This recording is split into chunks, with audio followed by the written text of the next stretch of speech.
Okay, now I am. Okay. So, we're here today with Arnie General. Yes. So, as I was talking to you before, prior to this, you were saying that you've had diabetes for a number of years now, and you haven't been given much information about it. Not really. I mean, But I you don't but know. you take pills for it. But you don't know why you take the pills you take, and Yeah, I take all kinds of damn pills. Don't. But that's one thing I often wonder about that. What consists of those pills? What kind of a reaction is there on the long term? And what does it do to my body in the long term? Is it deteriorating in any sense, in any way? Or what's the case there? I have no idea. I'm not fluent on diabetes, or um, You're not diabetic? I'm not diabetic. You're No. very lucky. But being a diabetic, it really doesn't interfere with my life as far as that is concerned. For being a diabetic, I still have. I think it's the fact that I eat anything, whatever I want to eat, I eat, even though I'm not supposed to. Maybe I don't know. I have no idea. I have no clue what I'm supposed to eat, what I'm not supposed to eat.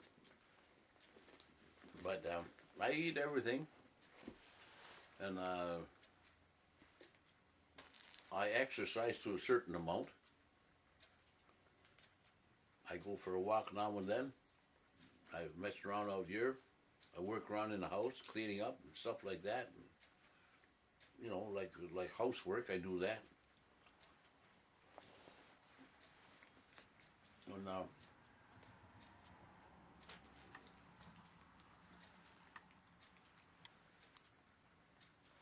anyway, when I became a diabetic, they told me that I was when I was. I think I went for some kind of a checkup, and they told me I was a borderline diabetic.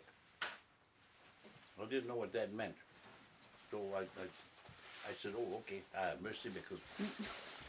And wasn't I supposed to say thank you? Yeah. Yeah, just that you're native. You're a native chief, and you're speaking French. I could have said that or Dankeschön too, but Dutch. that's when I first found out I was diabetic. When the doctor told me that after a blood test. So I mean they just watched that for a while, and then all of a sudden I was more diabetic or something like that. So I had to take pills then. But I've never been on insulin that I know of. So I just lived with that for the last 10 years, maybe longer. And I used to be an alcoholic, huh? And when they say alcoholism gets a hold of you, you can't quit. That's a lot of crap. I can quit. I did. As a matter of fact, I did. I used to drink every day, every night. Right after work, I worked regular. And right to this day, I rue the day that I started drinking, because how much money I spent on alcohol, I don't know, but it's a hell of a lot. I had a good job. When that run out, I still kept on drinking. So I don't know if that was the cause of my diabetes or not. I'm not sure. But that's one thing we have to be very careful, especially Native people. Have to be very careful on that diabetes situation. For some reason or other, we have a tendency to become diabetics because of it's either our diet system or something like that. I don't know just how it's caused. But it's very, very strange that 90% of our diabetes people are probably native. across Canada. I mean, so from stats, I don't know. Like, I mean, I'm not a doctor or anything like that, so I really don't know. But that's just from what I've been hearing, about 90%. So, what's the 20%? What are they? How are they staying out of diabetes? I don't have those answers either. Mm. But I I thought do. you But knew I I thought you knew everything. no. I pretend to, and what I don't know, I make up. No, just kidding. Mm-hmm. No, but I do have someone from SODI who is going to come and have and meet up with you and talk to you about healthy lifestyle, healthy changes, and how you can control your diabetes from Mm-hmm. getting any worse, and answer your questions and about your pills and um, a diet plan and all of that stuff and foot care and everything that you need to know and do for being a diabetic. Yeah, well, it's one thing that foot care. I have to be very careful of that too, that I don't injure my toes or feet or anything like that, because it can. Like my grandmother, she had passed away a couple weeks ago, and we had the condolence ceremony the other day at the Longhouse, and we had the feast yesterday actually on Sunday. Today's Tuesday. Then. On Sunday we had the feast, 10-day feast. So she was 70, 72 or something like that, and I believe that she was a diabetic, and it started with her feet. She had an injury on her feet, and it gradually festered from that, and finally they cut her leg off down the bottom here, and then they had cut some more off, cut some more off, cut some more off. Finally they got up to this leg about there, and the doctor wouldn't cut any more off, because every time she got one part cut off, that stuff went on beyond that, and it got worse than up here, and then they cut some more off. So when they got up to here, they wouldn't cut anymore. And she already had this side cut off, and then they started this side. So they cut her leg off here. Mm-hmm. So she had a stump here, and then this other way up here. I felt so sorry for her. I went to Welland Hospital. She was in the Welland Hospital. I went there, and I felt so sorry for her, because I mean she was on medication, but still the pain of that stuff was in her leg, and it was pathetic to see her that way. I had hope, and that started from a little step on something. She stepped on something with no shoes on, mm-hmm. and it cut her foot at the bottom. And that's what started it, and that's how far it went over about 5 years. So I felt sorry for her, but she finally passed away. So now that we're traditional people, we had to find another person to look after my wampum, eh? Mm-hmm. Because when I became a chief, I wasn't a diabetic. So that's the thing that bothers me the most. Is am I going to follow the same fate as her, or what am I going to do?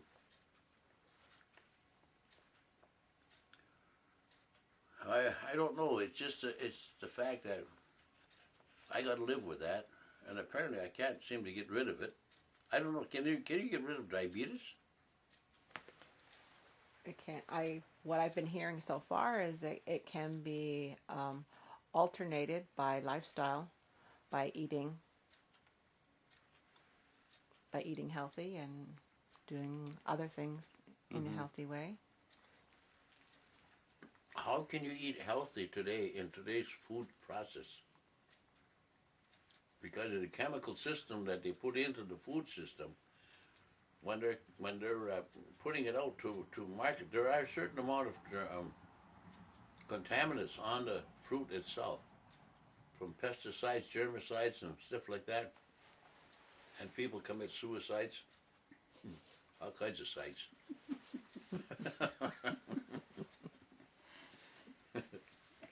But anyway, that the food system is the culprit, I believe, in what is wrong with the people today.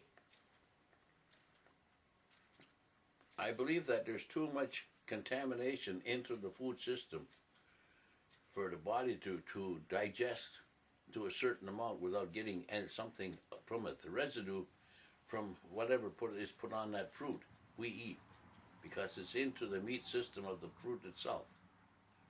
So there's got to be something going on there. Because in today's society, they spray. I used to work on a farm, and they spray with different types of things to kill the plants and bugs and everything like that. And that goes into the plant life itself, and the fruit from that plant is taking in all that germ system, that pollutants. And that's what I think starts a lot of this sickness. What was life like when you were growing up as a young boy? How do you remember the lifestyle? I was then? never sick. When I used to trap muskrats and hunt rabbits and all that stuff out in the bush, I was lying there all the time. I was eating wintergreen, chewing on different types of bark. I've never been caught a cold. When I left the bush and started going to work, that's when I started getting sick. How old were you when you left the bush? 15, 16. I don't remember even catching a cold before that. But when I left the old man's place, and I came to stay with my grandmother, she was all alone. So I left the old man's place and I came to stay with her. And I used to get water and wood and everything like that for her, you know. She was quite elderly. And when she passed away, all the time that I've been with her, looking after her too, to a certain extent, as I grew older, I paid all her bills and everything like that. I looked after her. I paid the household stuff. I was working. So that's how come I got this place. This used to be my grandfather's. So I got this place. And we lived in an old log house. Two floors, just upstairs and downstairs. Wood stove. And the only running water we had is we'd run after it in a pail. I had to get water out of the well and bring it in for her before I went to work. So she'd have stuff in the house. I had to make sure I had wood in the house and everything like that. I mean, I used to work hard when I was a young fella. And so you said you left the bush when you were 16 to live with your grandmother. Yeah, around there. Does she live? She didn't live here then. Right? She lived in town? No, she lived right here. In this house? Mm-hmm. Not in this house, no. I mean the log house I lived in. Oh. I don't have a picture of it around here either. This damn house is like a museum.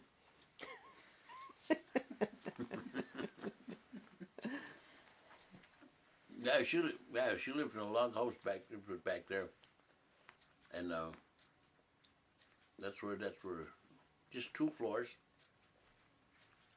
We didn't have bedrooms. We just had one great big open area, and everybody used to sleep up there. We had several beds. But those were the best times in my life, I think, because it was just. I don't know. It was a homey atmosphere. It was someplace where people could come and visit and feel safe and happy. But anymore, I'm afraid. I got a chance to go away for a couple of weeks. Not a couple of weeks, a few days, eh? And I hate to leave this place empty, because I'm afraid that somebody will come in and break in and take my, clean me out. Mm-hmm. Which they do around here once in a while. When I went in the hospital for my surgery on my knee, and I had that heart attack, and then they cut me open here this time, and I called my friend up there in Arizona and told him, I said, I got to go to hospital for a while.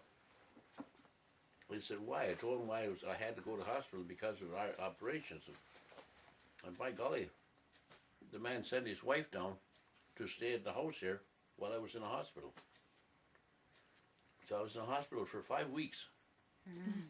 And she came, he let her come over and stay for 5 weeks while I was in the hospital. I came home one day there, and when I got out of the hospital, I came home. And then the next day, a bus came and took her back to Toronto to catch her plane back to Arizona. So that's what I call good friends. Mm-hmm.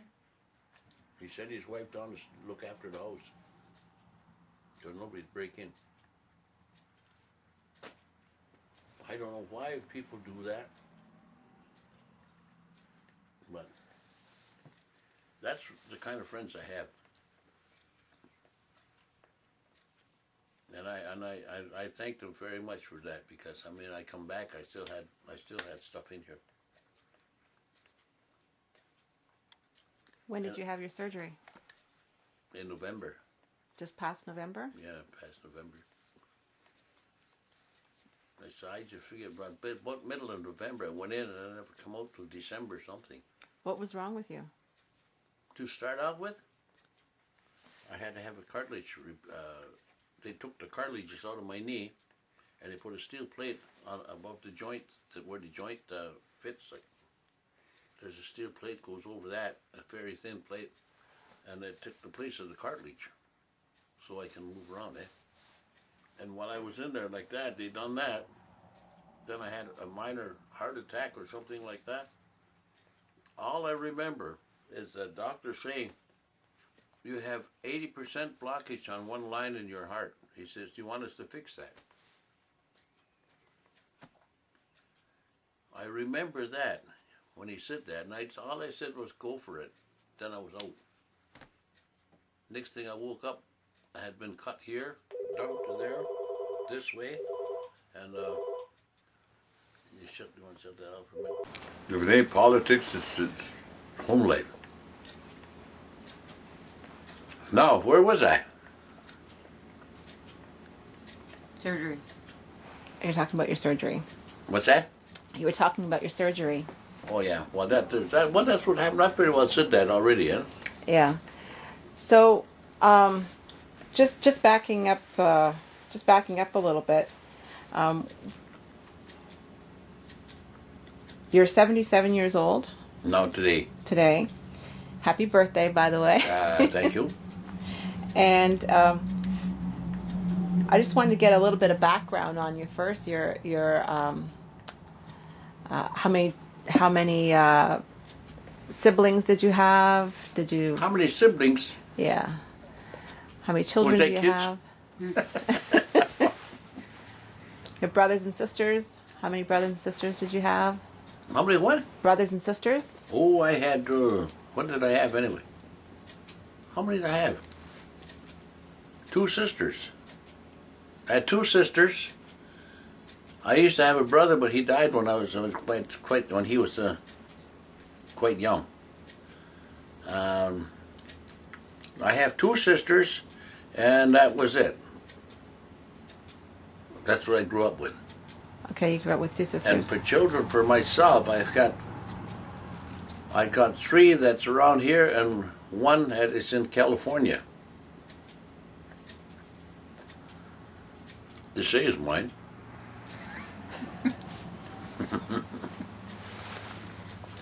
I do believe that it is mine, though, because it looks like my oldest girl here. So apparently, I got 4. 1 I hadn't seen for years. But the 3 I got around here, I got 2 girls and a boy. And the girls one's got 5 kids of her own, the other's got 4, as far as I know. 1 on the way. And my son, he's got 3 or 4 or 5 or something like that.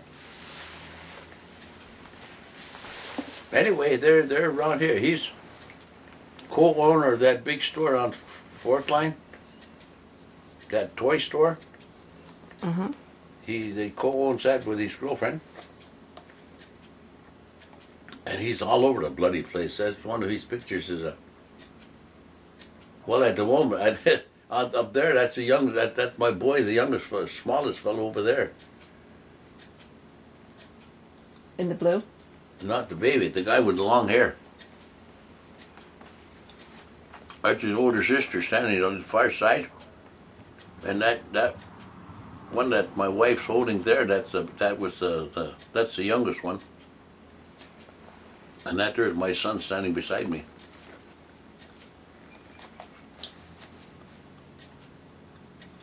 Yeah, that's a. And there's the three of them over there. That three when they were young, quite young too. So you have how many grandkids? How many grandkids then? I got about 13, 14. I'm a great grandpa now. My daughter's oldest girl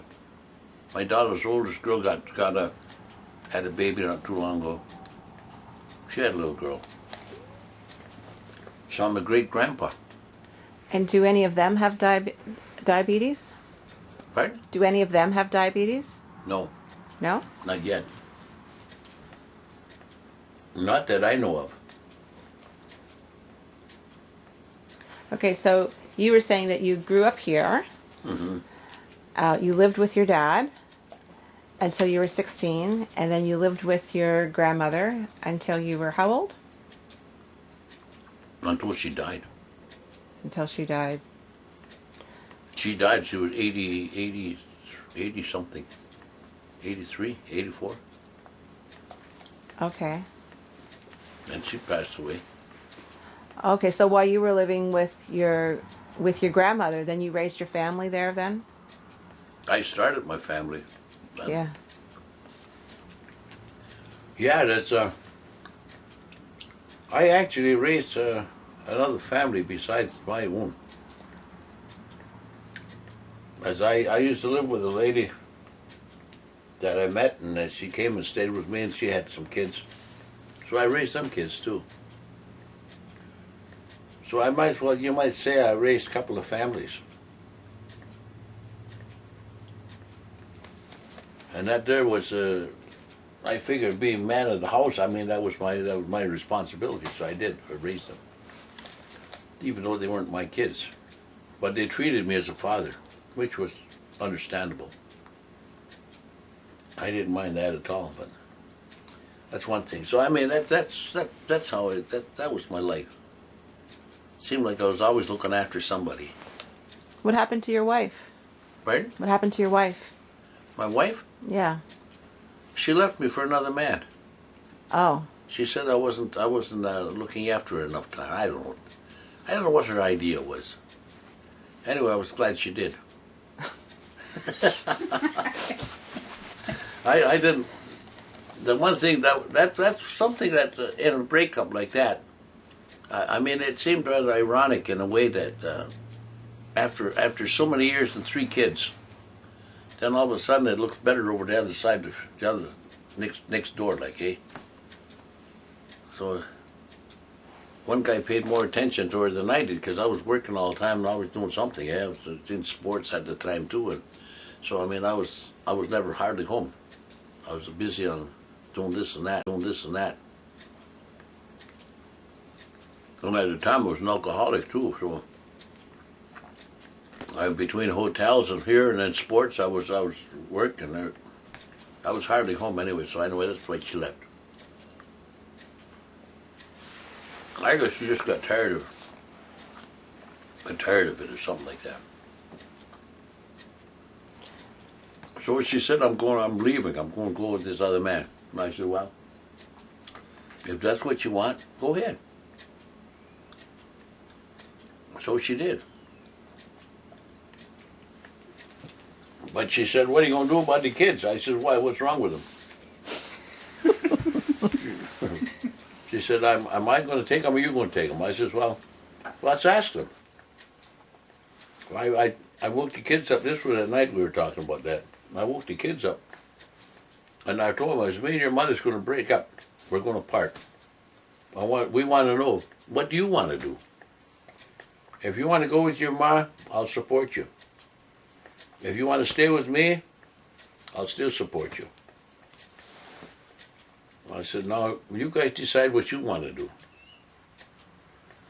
So I left them. We left them alone, let them talk. The oldest girl and the boy she must have been about 8 years old at the time. My boy must have been about 6. He's a couple of years younger. And the baby was just fairly small. She was about 5, maybe 4 or 5 at the time. So anyway, we waited for about maybe half hour. We were sitting downstairs talking. And I asked her why she wanted to leave us. She said that I wasn't paying no attention to her or something like that. I don't know. I forget now what actually happened. I said, oh, okay. So finally, I called the kids down and I said, have you decided what you want to do? They said, yeah. My oldest girl, she said, yeah. I said, what's your answer? She said, we're going to stay with you, Dad. So I said to my wife at the time, there's your answer. I said, tomorrow, you can go. In the meantime, we better go to sleep. So we all went back to bed. Next day, she packed up her stuff and left. But I think that was a shock to her when the kids said they're going to stay with me. Because the stability was here. Even though that everything was maybe not quite right, but still, it was here. It was in the old log house. So after she left, I sat the kids down, I said, you know, it's going to be tough for a little while. I said to that was my oldest girl on the phone with her. She said, I told him, I said, Tammy, your job is going to be to look after Amanda. Amy, we call her Amy. I said, you keep an eye on her. Brian, I said, you keep an eye on the wood and stuff like that if I'm not around. So he was just, quite small. It's okay. Oh, we lived like that. We lived like that, and we all got along good. Her friends would come over and everything like that. I'd let them play and whatever they want to play with. You could go ahead and play with them. And so you might say I raised them pretty well by myself. And I've always had that kind of feeling that, and today, we're very close. Me and the kids are very close. What kind of meals and stuff did you cook for them? Pardon? What kind of meals did you cook for them? Whatever I could. Whatever I could. We always had food to eat. And I was working. For a while I got a job right close to, I got a job out of Ashwegan. And I was close to home. It was nip and tuck for a while. I'm telling you, for right after that, it was, it was kind of a wake-up call, you might say, on reality in life. And that there was something that I can't say that it was bad, because it's an understanding of life there where you have to live the best you know how. And we did it. Now they got families of their own, and they're looking after their families. The one thing I can't understand is the mentality of the guys today. I'm 76 years old now, or 77, excuse me. And I raised these families, these kids. Some have gone on to be noticeable in life. The one family, the two girls that was in that family, they were both killed. And now we're still going. I'm still going. And it's just ironic to think now that I can't hardly get around too good myself anymore. Being a diabetic and heart attack and everything like that. I can't go to work. And yet I can still supply food and stuff for them kids. Okay, what makes Okay, we're back on. it's on? Yep. Yeah, well that's the way things went for me. So I never give up hope though. Because even though I'm a diabetic and I've had that heart attack and I've had high blood pressure and I've had things, I don't know, you name it, I've had it. But anyway, and being I was an alcoholic, all that stuff. But I never give up on myself and I never give up on humanity. Some people say, you know, some people are thieves and some people are crooks and killers and stuff like that. But I still retain my cultural respectability as far as environmental is concerned and everything like that. I'm an environmentalist in a way. Preservation, I like that. It's just the fact that it's wonderful to be alive. And like I was saying about my daughters having children,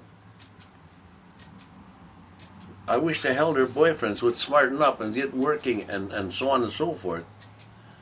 Because, I mean, I do help my kids out a lot. If they sometimes they can't pay the rent or somebody, I lend them money to do that. If I was to get all my money back I've loaned out to people, I would have about $30,000-$40,000. Now that was my money. I helped people out. My sister owed me about $3,000, and her husband is on the verge of death if he ain't dead yet. But things that's the way things go. I mean, I've helped so many people that way, even being a diabetic. Even me, I need help periodically. But what can I do? You know, people are more destitute than I am, and I believe in helping people. Sometimes even strangers, people I hardly know, want to borrow some money. I lend it to them. There's a lady working that's working in Oswego, and she's married,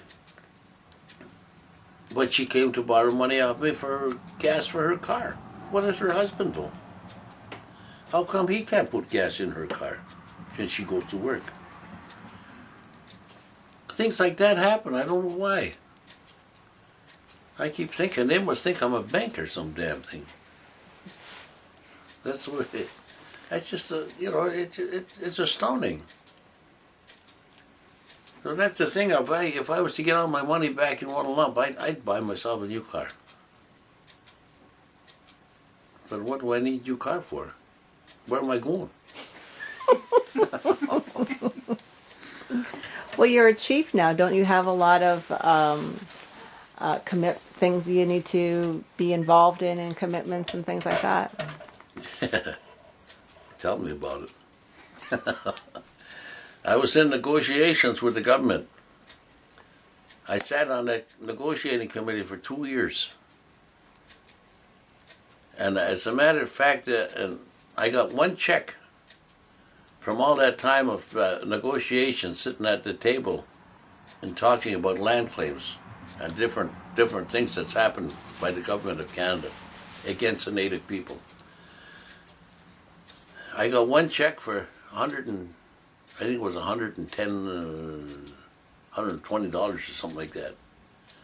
Otherwise, outside, the rest of that was all out of my own pocket, going back and forth to these meetings and all that, and spending time day after day sitting at that negotiating table discussing the protocol that the government is trying to propose to Native people what we should be doing. We tell them bullshit. That's not right. You can't come along and dictate to us like that. And that's something that the government of Canada, the federal government, and the provincial government, we're both sitting at the table. Yet at the same time, they can't give us an answer for what happened in the past.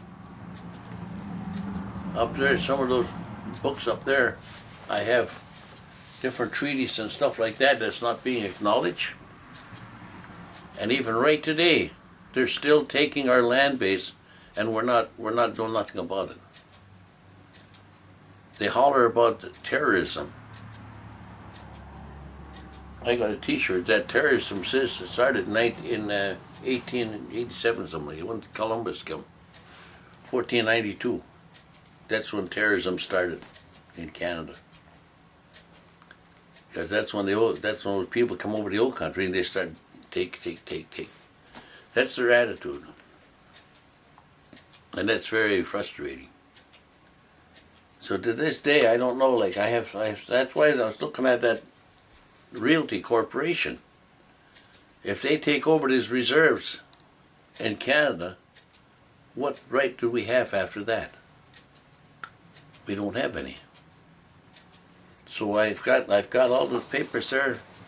That's a court case that went against that Mr. Sanford, David Sanford fought, and won a case for the Hurons. And then, according to our stats, it says in there that for every day that the Ontario Realty Corporation is dragging its feet, they owe us $50,000 per day. And they've been dragging their feet for the last 100 and some days. So at $50,000 per day, how much would that amount to? You see, that's what we can go after. Now, how long am I going to last in this world to be able to fight this? To be able to be involved in the political aspect of our people? I need help myself. I'm not a very smart man. My educational process only went as far as grade 5. From that time on to now, I've been self-taught more than anything. I've asked, I've talked to people, and I've looked at documentation. I can read damn near anything and understand what it is, but I can't write. I can't write. I can't spell, but I can read. It's quite ironic in a sense of the word, because I mean I can do that. I understand what things mean, but I can't spell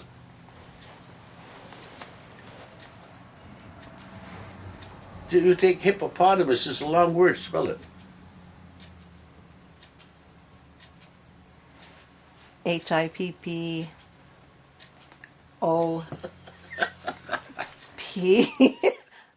Amos.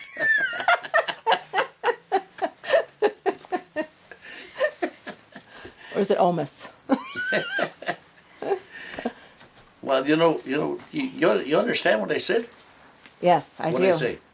You said that you can read the language, but you can't spell it. Yeah, and what did I tell you to spell? Hippopotamus. How did I say that? You said, can you spell hippopotamus? I said hippopotamus is a long word. Spell it. I-T. Oh, I-T. I wasn't listening. Should have known that one. My kids do that to me all the time. Spell it. Okay. Yeah. So what else? What else do you want to know?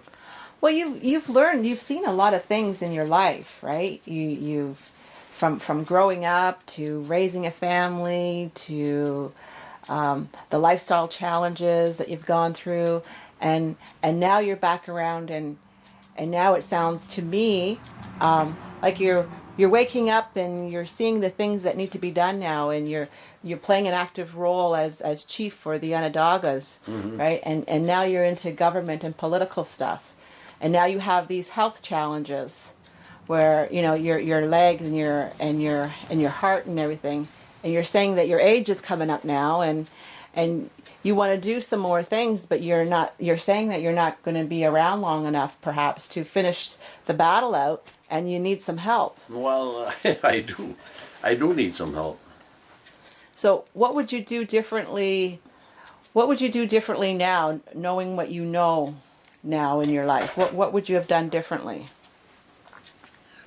What I would have done differently, I think I'd have exercised more.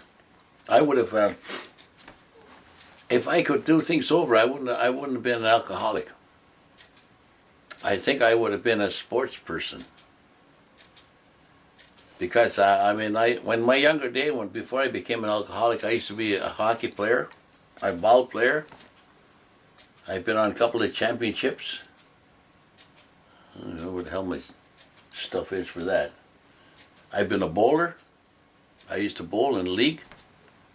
I bowled all the way to Rochester, down stateside. I've gone to stateside bowling. Stuff like that. I would have stayed more in sports. Mm-hmm.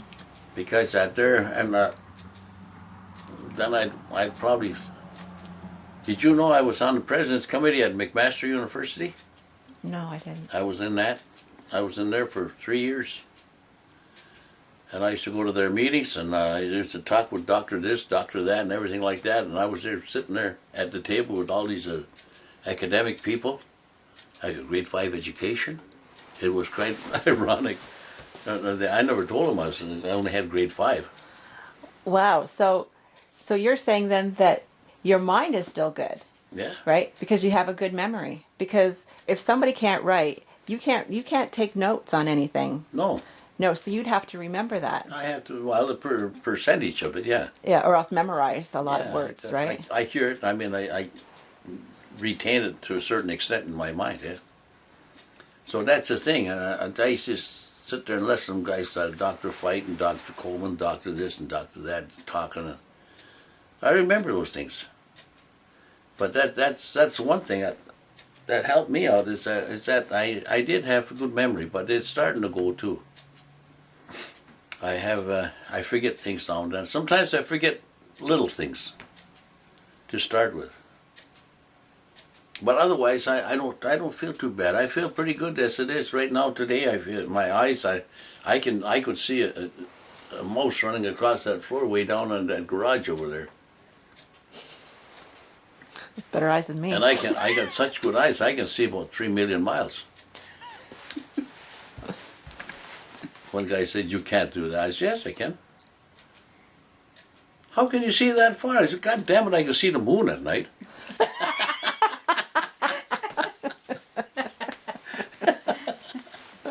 He didn't think I knew to do things like that.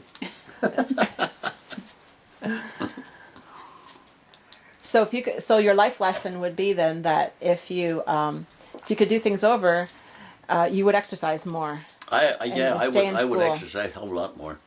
And stay in school. Yeah, as a matter of fact, I should be doing that. I should do that now. I mean, I should be walking because I notice since I've had my problem with my knee and my heart attack and stuff like that, I have noticed a deterioration in my system.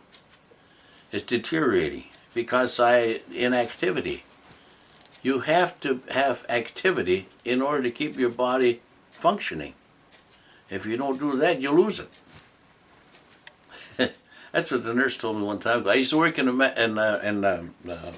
Washwegan at old age home.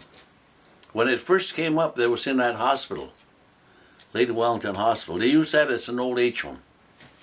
I got a job there for about 5 years. I worked there as a maintenance man. And that Chinese nurse used to be there. And she said, "Mr. General, who do you go out with at night?" I said, "What are you talking about?" She said, "Well, who do you have a wife?" Or at the time, my wife had just left me. "Who do you go out with at night?" I said, "Nobody." She said, "Well, you should." I said, "What do you mean?" She said, "If you don't use it, you lose it." I said, "What do you mean?" "You know what I mean." And I think that's true. So That's another thing. That's another subject altogether. But that's something like, in diabetes, you have to be very careful on stuff like that. And that's something, I heard that a long time ago, and I didn't believe it, but it does. It works that way. So in this day and age, now that I'm 77, never ever thought in my younger days that I would ever reach into the 70s. I used to be a hellraiser. When I was a boozer, I used to be all over the damn place. I've been in a couple of car accidents, and I come out of it. I became a chief. Then I changed my life around. Then I started showing respectability for the culture, for the traditions, and for the sake of the elderly people. So I've come full circle, you might say. I'm back down to looking at life in a realistic way. We have to carry on for the next generations. And now that's what I'm doing. I try to do things like that for the next generation, for the younger people. I try to keep my young children active so that they don't become diabetic. So you got to take that activity and use that. Anybody want some peanuts? Sure, yeah. Billy's good. Thank you. Yeah, that's the way I am. That's me. And ever since my wife left me, I haven't been involved with very many people. Yeah, I just been a loner ever since. So when you said that you need some help with carrying on the responsibilities. Well, in a way, I have a runner. Like in my chieftainship title, I have a runner. But he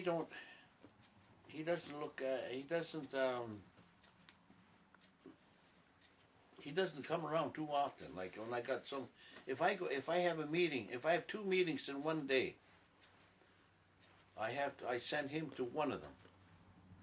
If he's free, he goes to one and I'll go to the other. And then we consult with each other after to what happened at this meeting and what happened at this meeting.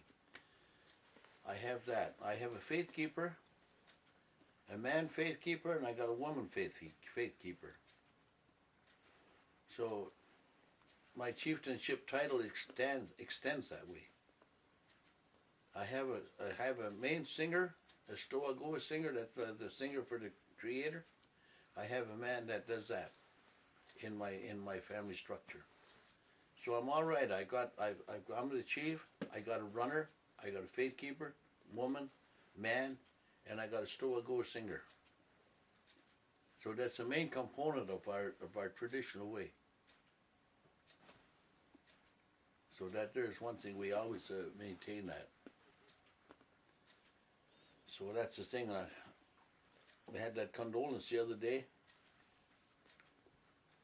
and that there brought in the guys from Syracuse, from Oneida. The other chiefs come down because my clan mother died. I mean that's in the hierarchy. So the other chiefs came down and we had a house full down at the longhouse. We keep up our traditional respectability. That's one thing we have to do to maintain that. And on Friday, they're having Oktehadoni, they call it, in Cayuga. That means for the bush. We're giving thanks for the bush. Sap time. They're having maple sap, so they do ceremony for that. There's a ceremony we do for that. So that we hope it don't stop. Because revitalization of life, that's what it's all about, eh? We have to give thanks to the Creator for that. So we're doing that on Friday. Then after that, we clean graveyards. There's a feast for that. We have to do that too. There's a lot of things in the traditional way that we look after. And that there's something that a lot of people, they don't, there's no respect out there for society for stuff like that. How many people give thanks to the trees for the sap that they give, the purity of life? A lot of them, they just take it for granted. It's there. That's their society.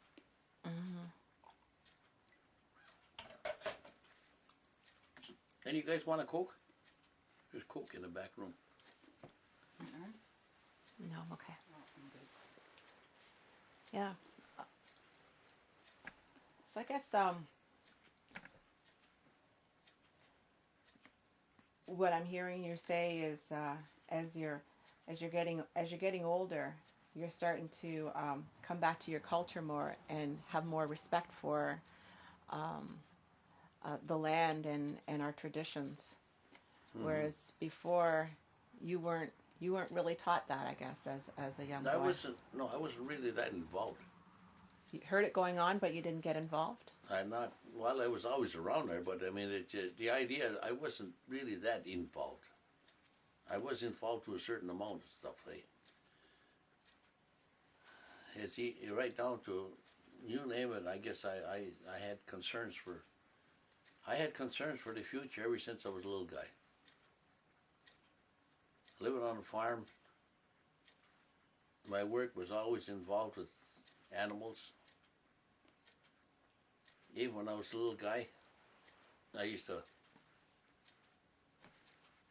go get the cows, feed the pigs, feed the chickens, all that stuff on the farm, gather eggs, hay in time. I was out there loading hay. I've done all that kind of work. I was never afraid of work. And even right today, I'm not afraid of it. I can sit there and watch it all day.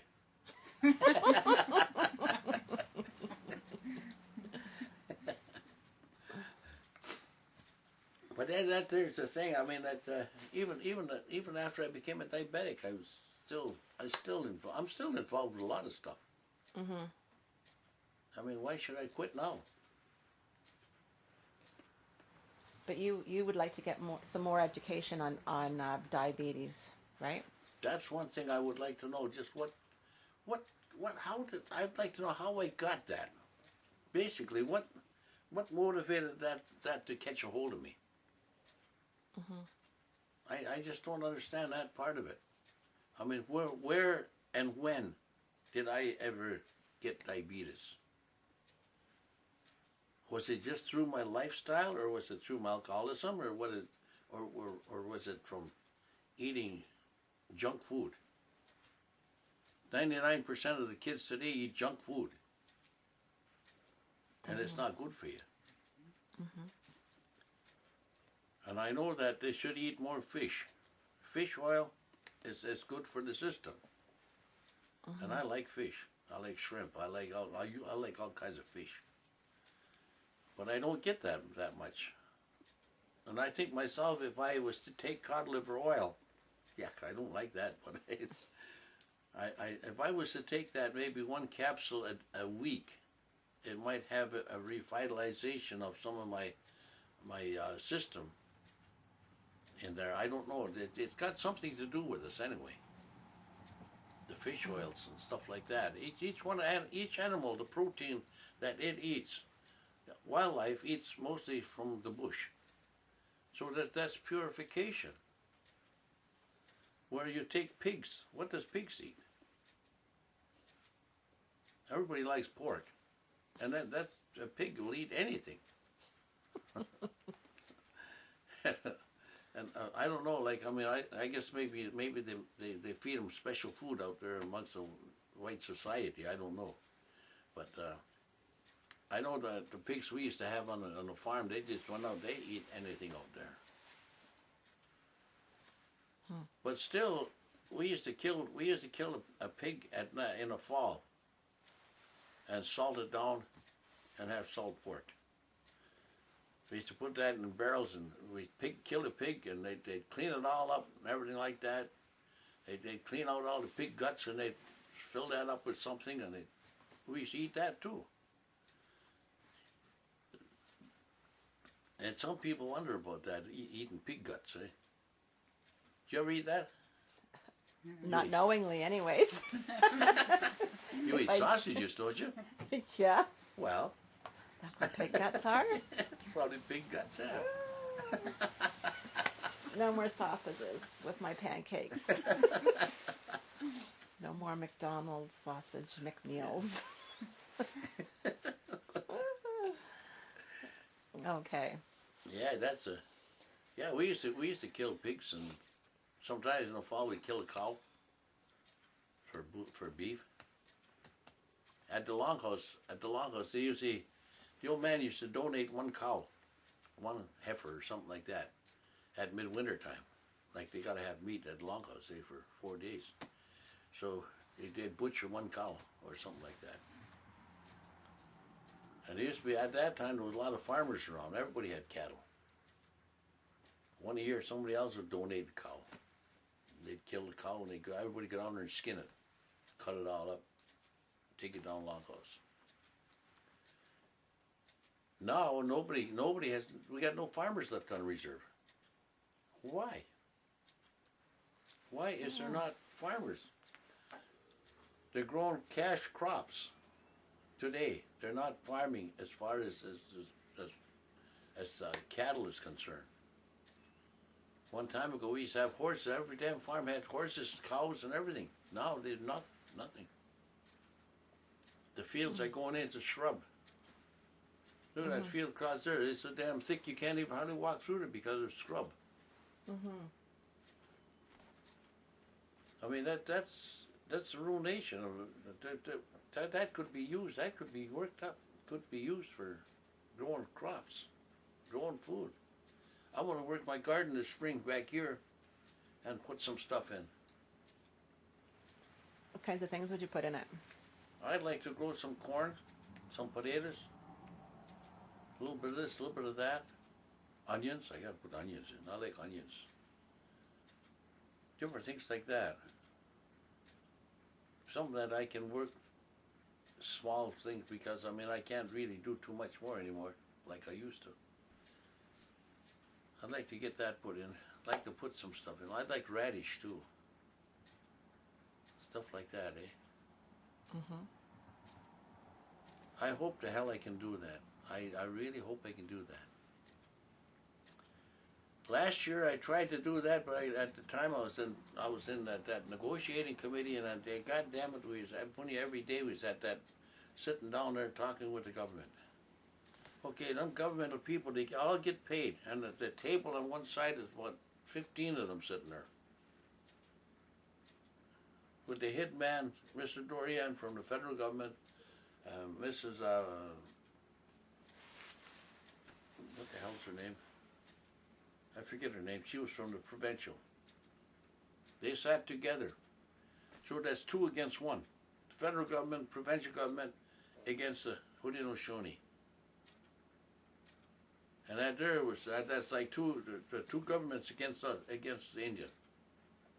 Yet we held them down to the fact that they couldn't answer our questions. So there's something wrong here. So that's how that was going. Every day we was there. Okay, then each one of those people, the governmental people get I don't know how many $200-300 a day for sitting at that table. Okay, and then all their henchmen sitting on each side of them. How much do they get a day? Where us guys sitting on the opposite side of the table, all we get is a meal. Is that fair? Did you see that the United States government acknowledging the Confederacy? You haven't seen that? Where you guys been? Hiding, I think. I think so. I think I have my head in the sand. But it's coming out now. I'm learning a lot of things listening to stories from people like you. You know, seeing what needs to be done and what isn't being done. You know, seeing in ways that I can help that I haven't been helping. You know, Yeah, there's like you getting that awakening. You know, Well, that's one thing. I mean, if you don't get out and meet the people, you don't know what's going on. exactly. Mm-hmm. That's the thing. That's the way I find it. Well, if you shut that machine off for a minute, I'll show you something. Okay.